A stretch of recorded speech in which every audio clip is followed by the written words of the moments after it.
say, well, there are, of course, a lot of bad drivers out there, but would you say that you were one of them? Well, new research has found that 1 in 5 thought that they would fail a retest, and when challenged to try, the outcome, can you believe, was even worse. Now, John Sargent's been driving since 1961, so we didn't think he'd have a problem. I've had a driving licence for very many years, but research shows that if people took their test again, many of them would fail. So the one show's making me take a test, a special test, to see if I can drive. Before I jump behind the wheel, I want to find 2 volunteers who'll take the test with me. How did you get on when you were taking your test? I took it loads of times. How many times? 7. Did you pass your test first time? I did the first time, yeah. What about your faults as a driver? What do you know you're doing wrong? Something called paddling, where you're sitting on the clutch and the accelerator and using that instead of the brake, the handbrake on kind of hills and stuff. I've picked up bad habits. I don't have my hands at 10 to 2. Maybe singing along to music and more concentrating on the road. Now look, are you prepared to come with us and have a real test? Oh, God. Yeah, okay. Would you do that? Yeah, why not? And if you were to take the test again, do you reckon you could do it? I reckon I could do it. Yeah? With Barbara and Paul on board, we're ready for the one-show driving test. And marking us is Des O'Connor. It had to... No, not that one. Our Des O'Connor has been a driving instructor for 17 years. So what I'm looking forward for you in this test now is forward planning, Yes? observation, and when we take part in our manoeuvres, keep the vehicle under control. How do you feel? Oh, I'm quite excited, actually. Good luck. All right, cheers. Thank you. Drive off and ready, please, again. Okay. Ready? We're being tested on general control of the vehicle. Okay, Barbara, at the roundabout ahead, I would like you to follow the road ahead, taking the second exit at the roundabout, please. Oh, I'm sorry. Turn on the road.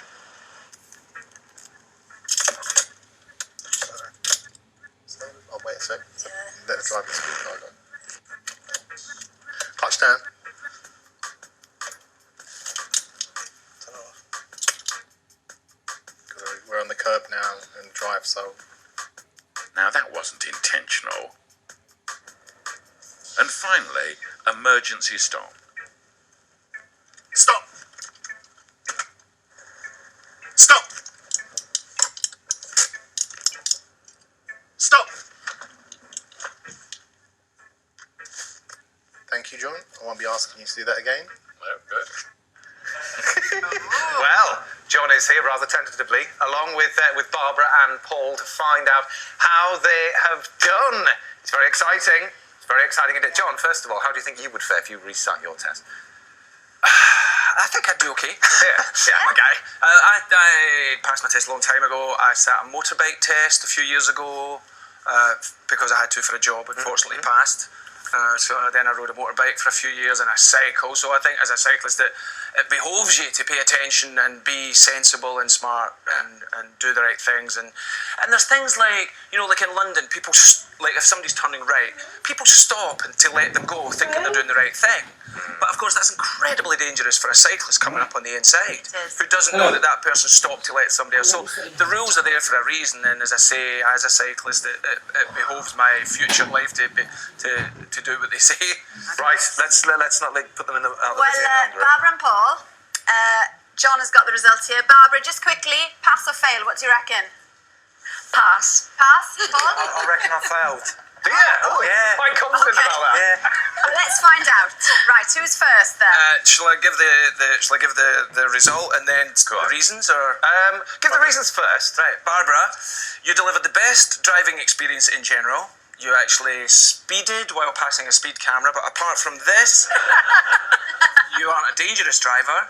You did, however, fail the emergency stop.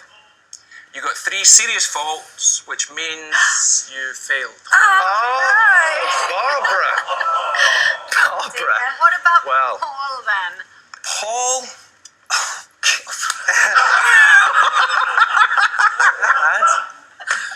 you stalled 10 times. Oh. and put the car in third gear when first was needed. Oh. At the roundabout you indicated right when you intended direction was straight across. You got 2 serious faults, which means you also failed. Oh, were you nervous, Paul? Because it sounds. I was a little just bit threw in a nervous, flap. yeah. Oh. Yeah. But you can keep your license. This is the thing, because it is a retest. You're all right, but No one will know, will this is the thing. Nobody will know. Nobody will So know. what It's are the secret. main? What are the main habits then? Bad habits that drivers pick up after a few years of driving. Well, obviously, the one that catches all of us at one time or other, speeding. Only putting one hand on the steering wheel, that's not a good idea. You've got to have 2 hands, and also you're meant to look around all the time. So even when you're changing speed, you've got to look. And the most common cause of a crash is people saying, I wasn't looking around properly. Yeah. But with so many people that obviously been driving for a long time failing this retest, does that then suggest that a lot of these accidents are caused by older, more experienced drivers? No, you might think that, but in fact it isn't. The young people are the ones that cause most of the crashes. If you're 18, you're more than 3 times as likely as someone who's 48 to have a crash. So there's that, and the insurance companies know exactly what they're doing. The safest group, 15 to 69-year-olds. So there we are. There you are. 50, Yeah, from 50 onwards. So are you 50? No? Yeah. Oh, there we are. Safest You're group, okay. 50. You're only confident. Okay. I think overconfidence. That's the only thing I would say. Another thing, yeah, and again, I think like with the kind of cars that people drive, again, as a motorcyclist, I noticed that Volvo drivers were well worth avoiding because they think they're driving a really nice, safe car, Tank. so They think they they're don't driving a really tank. have to pay as much attention to other road users. Yeah.